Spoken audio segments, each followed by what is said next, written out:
Rachel stood at the edge of the graveside, her hands clasped tightly in front of her. The air was heavy with the scent of fresh earth and lilies. People spoke in hushed tones, some dabbing their eyes with handkerchiefs, others sighing as if releasing the weight of a final goodbye. But Rachel felt no one really saw her. All eyes seemed to rest on Emily. Her sister stood near the casket, dressed in a perfectly tailored black dress, her posture straight, her face calm and composed, the kind of strength people admired. Guests reached for Emily's hands, patted her shoulders, whispered words of comfort into her ears. Some even praised her. "Your father was so proud of you. He left such a great legacy in your hands." Rachel watched quietly, her throat tight, as though every kind word given to Emily was another reminder of her own invisibility. She had cried alone the night their father died, not just for the loss of him, but for the emptiness between them. He had loved Emily openly, proudly, while Rachel had been left with the scraps of his attention. Even now, at his funeral, the pattern held true. Emily was the star, the golden daughter, while Rachel lingered on the edges. When an old family friend finally noticed Rachel, the woman offered a brief nod before hurrying back to Emily. It stung, though Rachel forced a small smile, pretending not to mind. She had learned long ago how to hide her feelings. The priest's voice carried across the cemetery as he said the final prayers, and Rachel lowered her gaze to the coffin being lowered into the ground. She whispered her goodbye under her breath, knowing no one would hear it. Even her grief seemed smaller than Emily's in the eyes of everyone around them. Later, as people gathered to talk, Rachel heard the whispers. Some spoke openly about Emily inheriting everything. "Of course, the businesses will go to her. She's been involved for years," one man murmured. Another added, "The house too, I'm sure." Rachel never really fit into her father's world. Rachel felt her chest ache, though she told herself she should not be surprised. Her father had never hidden his preference. Emily was the shining daughter, the one he trusted, the one he boasted about to friends. Rachel had been the quiet one, always working hard but never quite enough to win his praise. She tried to steady herself, reminding her heart of what her mind already knew. At the will reading, Emily would take it all.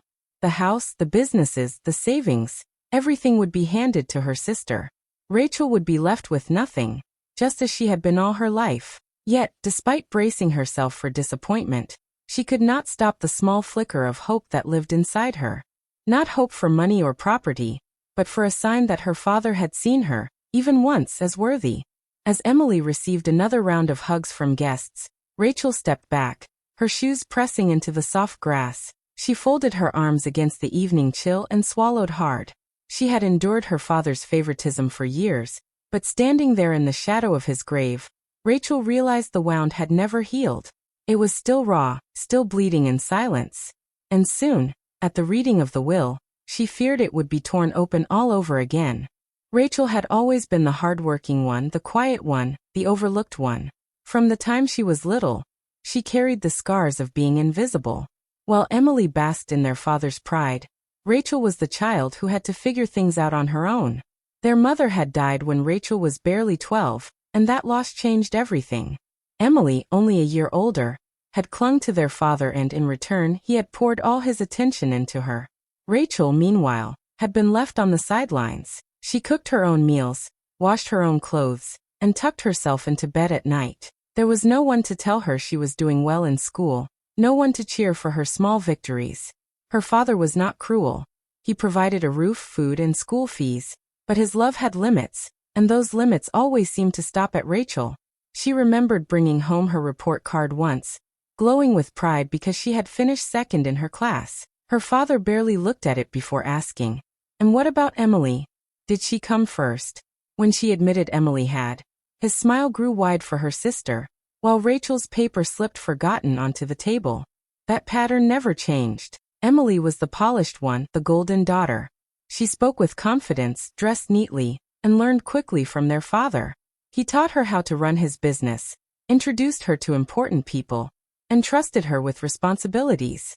Emily thrived under his guidance. Rachel, on the other hand, grew into the habit of being self-reliant. She worked small jobs after school to buy the little things she needed. Later, as an adult, she juggled bills, took loans, and stretched her salary month after month. She had no savings, no stability, only determination. Life was never easy, but Rachel pushed forward, telling herself she didn't need anyone's approval. Still, a quiet ache followed her, an ache that whispered she had never been enough. Now, as adults, the difference between the sisters was clear for all to see. Emily drove a shiny car, lived in a modern apartment, and wore clothes that fit like they had been made for her. She traveled abroad for holidays and posted smiling pictures with friends in fancy places. Rachel, by contrast, rented a small one-bedroom flat in an old building. The paint peeled on her walls, and sometimes she had to choose between paying for electricity or buying good groceries. She wore the same few dresses over and over, careful to keep them neat. She avoided social media because she had little to show. But it wasn't only about money. Rachel longed for something deeper. Recognition. She wanted her father to have seen her effort, to have said, even once, "I am proud of you." She wanted to believe her worth was not measured only by success or polish, but by the resilience she had carried through years of neglect. Still, no matter how hard she tried to bury that desire, it always rose up, especially when she saw Emily. Their father had praised Emily at every stage of her life, her grades, her beauty, her career. Even now, after his death, Rachel could hear the echoes of favoritism in people's voices. Emily was his pride, they said. Emily will carry on his name. Rarely did anyone mention Rachel. It was not jealousy that pained her most. It was the constant reminder that she had never been chosen. She had grown used to little, used to surviving, but a child's heart never forgets being pushed aside. Rachel often reminded herself that she expected nothing. She had built her life without help, and she could continue that way. But when she thought of the inheritance, it wasn't money that burned inside her. It was the thought that her father's final word, his last act, would once again place Emily on a pedestal while leaving Rachel in the shadows. The will would not only divide possessions, it would stamp a final judgment on their lives. For Rachel, it was not about wealth but about identity, about whether she mattered at all in her father's eyes. And deep inside, though she told herself not to hope, Rachel still wished there would be one surprise, one small sign that she had not been forgotten. Everything went to Emily. The house, the businesses, the savings, every single thing their father had owned. The lawyer's voice was calm and steady as he read the will aloud in the quiet office. Rachel sat in the corner, her hands folded tightly on her lap, her eyes fixed on the floor. She had told herself to be ready for this moment, but when the words finally came, they pierced through her chest like sharp glass. Emily sat across the table, her back straight, her chin lifted. She did not cry. Instead, a small, satisfied smile tugged at the corner of her lips. She had expected it too. Everyone had. The golden daughter, the one their father had groomed and trusted, was now the heir to everything. Rachel felt her heart breaking, though she forced herself to remain still. There were no gasps, no protests, no questions. She had lived her whole life in Emily's shadow, and this was only the final proof that she had never been seen. The lawyer cleared his throat and shuffled the papers in front of him.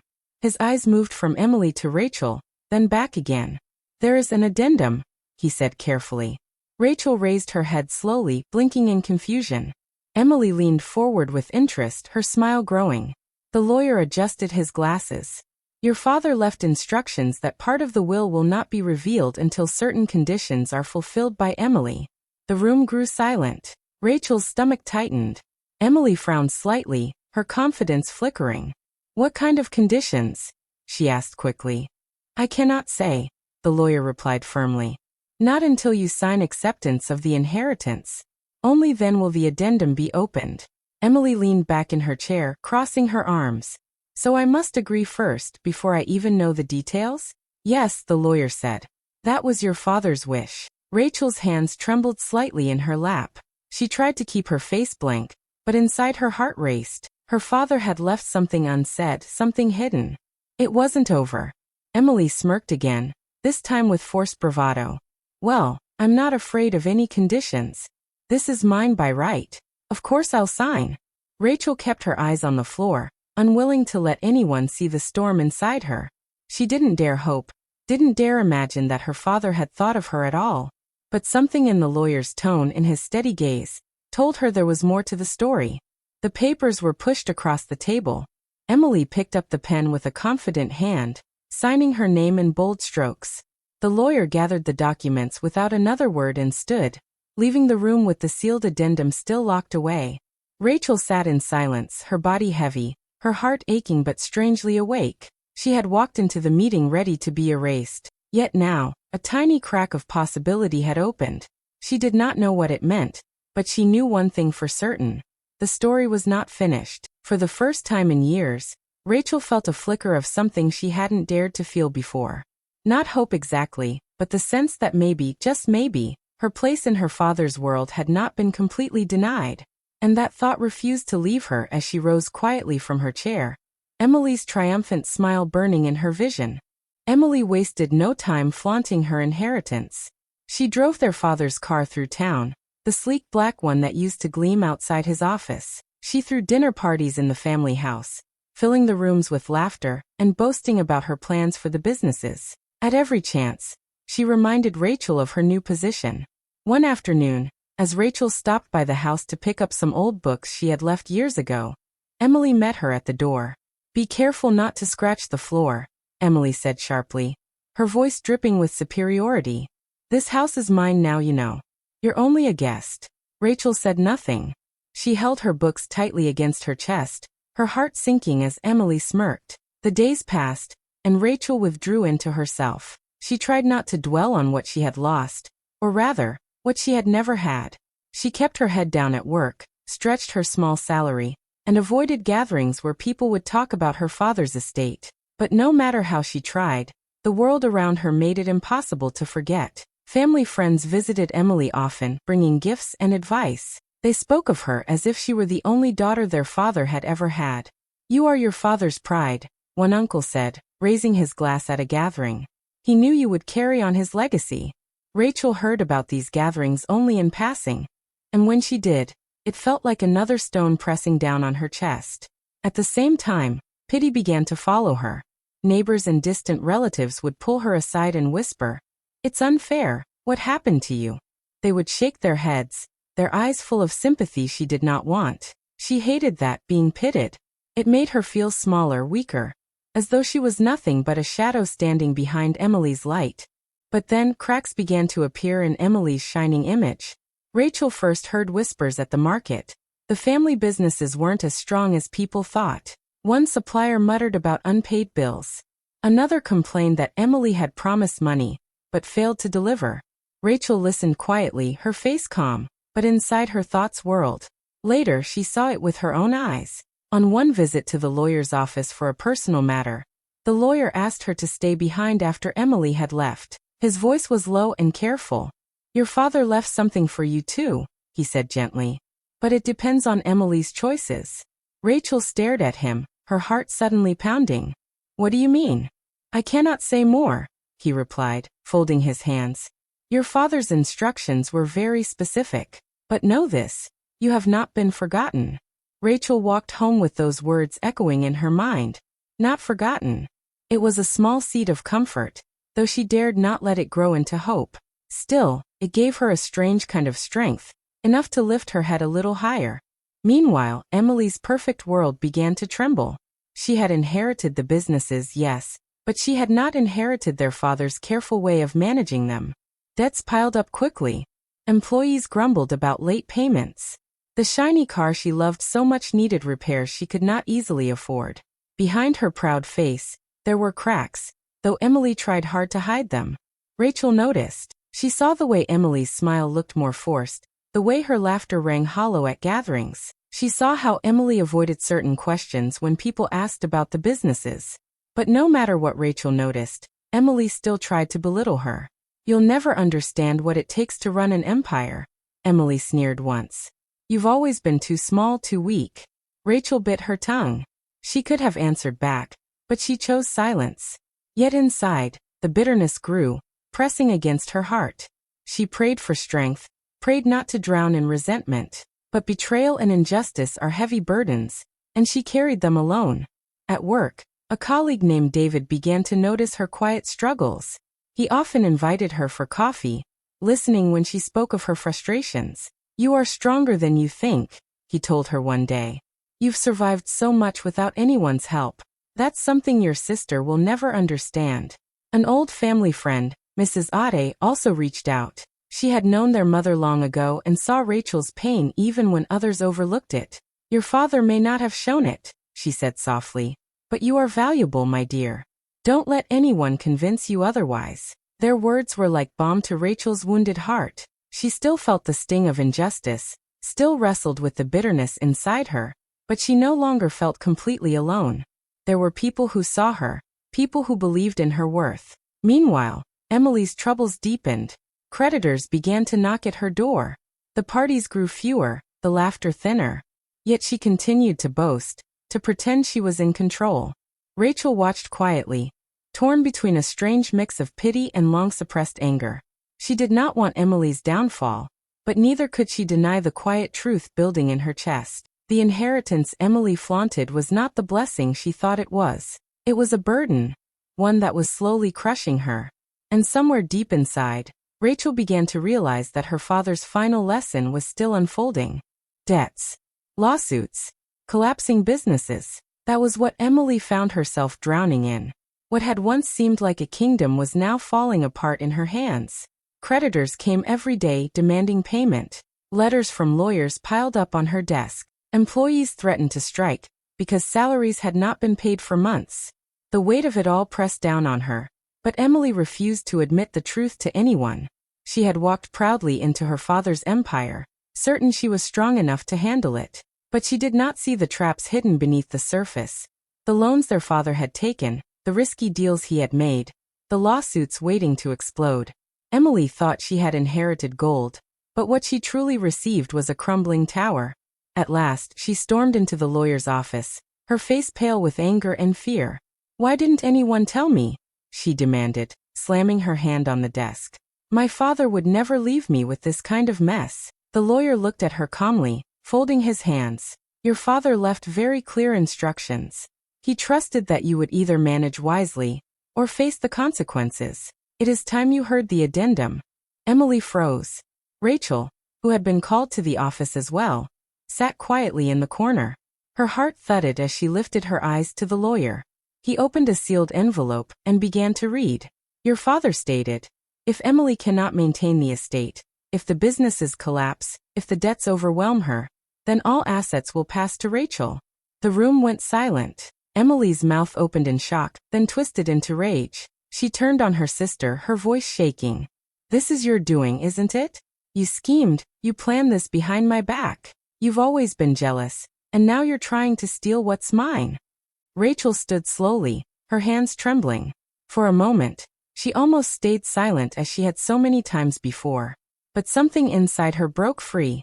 Years of hurt, years of being unseen, years of carrying scars no one cared about. They poured out of her. "You think I wanted this?" Rachel's voice cracked, but it was steady with truth. "All I ever wanted was for him to see me, to tell me I mattered, to say I was enough. But he never did. He gave you everything, his time, his love, his pride. And I stood in the shadows, invisible. You were the golden child, Emily. I was nothing." Emily shook her head, tears brimming in her eyes though her anger remained. "You don't understand the pressure I carried. He expected everything from me, perfection, success. You had no responsibility." Rachel's laugh was bitter, though her eyes shone with pain. "No responsibility? I raised myself while you sat at his side. I cooked my own meals, washed my own clothes, cried myself to sleep when no one noticed me. Don't tell me I had it easy. I was alone." Emily's face crumbled. Her arrogance cracked, revealing the fear and exhaustion she had hidden. Her voice dropped to a whisper. "So, you never wanted revenge?" Rachel shook her head, her shoulders sagging. "I don't care about the money, Emily. I don't want the house, the cars, the businesses. All I ever wanted was recognition. To be seen just once as his daughter too." Tears spilled down Emily's cheeks then. She collapsed into the chair, her pride gone. The walls she had built around herself, the confidence, the boasting, the arrogance, fell apart in that moment. She was no longer the shining daughter, no longer untouchable. She was just a broken woman staring at the ruins of everything she thought she owned. Rachel stood in silence, watching her sister crumble. Her own heart ached, but she felt no triumph. This was not victory, it was simply truth. The lawyer closed the papers gently and looked at Rachel. It seems your father knew both of you better than you realized. Emily buried her face in her hands, sobbing quietly. And for the first time in her life, Rachel felt that the balance between them had shifted. Not because she had won, but because she had finally spoken the truth that had lived in her heart for so long. Rachel inherited after Emily's downfall. It happened slowly, like the final act of a storm. The businesses collapsed, one after the other, weighed down by debts Emily could not handle. The house, once filled with parties and laughter, grew quiet and heavy with unpaid bills. Finally, the lawyer carried out the addendum, and everything passed into Rachel's hands. But Rachel did not gloat. She did not celebrate or throw parties. She simply stood in the family home, staring at the walls that had once echoed with her father's voice, and felt the weight of it all settle on her shoulders. The first thing she did was face the mess. She called the creditors, listened to their demands, and began the painful process of selling off what she could. The businesses were too poisoned to save, so she let them go. She sold the cars, the empty lands, even the crumbling company offices. Piece by piece, she used the money to pay off the debts. It was hard, exhausting work, but Rachel felt a strange peace in it. She was not chasing wealth or power. She was cleaning away the shadows of her father's mistakes. In the end, she kept only what mattered most, the childhood home. The house where her mother had once cooked, where she and Emily had played as little girls, where her father's silence had weighed heavy on her heart. It was not perfect, but it was hers. Standing in those rooms, Rachel realized the truth she had carried for years. It had never been about the money. It had never been about the inheritance itself. What she needed was to reclaim her sense of worth, to prove to herself that she was not invisible. Now, with the estate in her name, she felt no pride in victory over Emily. Instead, she felt relief. The wound of being overlooked was beginning to close. Rachel started fresh. She found work she enjoyed, helping a small community project grow. She surrounded herself with people who valued her for who she was, not for what she owned. Slowly, she carved out her own path, one not tied to her father's shadow or Emily's pride. Sometimes, when she walked through the house at night, she would pause in the hallway where her father's voice used to echo. She thought of him, of all the years she had wanted his love, and finally, she could breathe without the old ache pressing on her chest. She had survived. She had grown. And now she was free. Rachel no longer lived in the shadow of favoritism. She carried herself with quiet strength, knowing that her worth was never measured by what her father gave or withheld. It had always been inside her. For the first time in her life, Rachel was truly her own person. Rachel sat in the old family home, the evening light falling softly through the curtains. The house was quiet now, filled only with the creak of the wooden floor and the faint hum of the wind outside. Boxes of her father's belongings were stacked around her. Slowly, carefully, she went through them, his books, his papers, his old photographs. Each item carried a memory, some sharp with pain, others dull with time. At the bottom of one box, folded neatly inside an old envelope, Rachel found a letter. It was not sealed, and when she opened it, her breath caught. The handwriting was her father's, though shaky, as if written near the end of his life. "My dear Rachel," the words began, "I do not know if you will ever read this. I have failed you in many ways. I see now how often I overlooked you, how many times I chose Emily and left you in silence. It was not because you were unworthy. It was my weakness, my blindness. I should have told you that I was proud of you. I should have shown you the love you deserved. Forgive me for not being the father you needed." Rachel's hands trembled as tears blurred her vision. She pressed the letter to her chest, her heart breaking open and healing at the same time. For so many years she had carried the weight of his silence, the wound of his favoritism. Now here in her hands was the truth she had longed for. He had seen her, even if too late. Her tears fell freely, but they were not only of sorrow. They were of release, of letting go. She whispered into the quiet room, her voice soft but steady, "I forgive you, but I'll live for me now." And with those words, Rachel felt a new peace settle over her. The shadows of the past no longer bound her. She was free to live, to love, to build her own life. The house around her no longer felt heavy, it felt like hers. The evening light faded, but Rachel's heart glowed with quiet strength, a bittersweet ending, and a new beginning. Hi friends, Thank you so much for staying till the end. Sparkling Heart, don't forget to like, share your thoughts in the comments, and subscribe for more stories. See you next time. Waving Hand.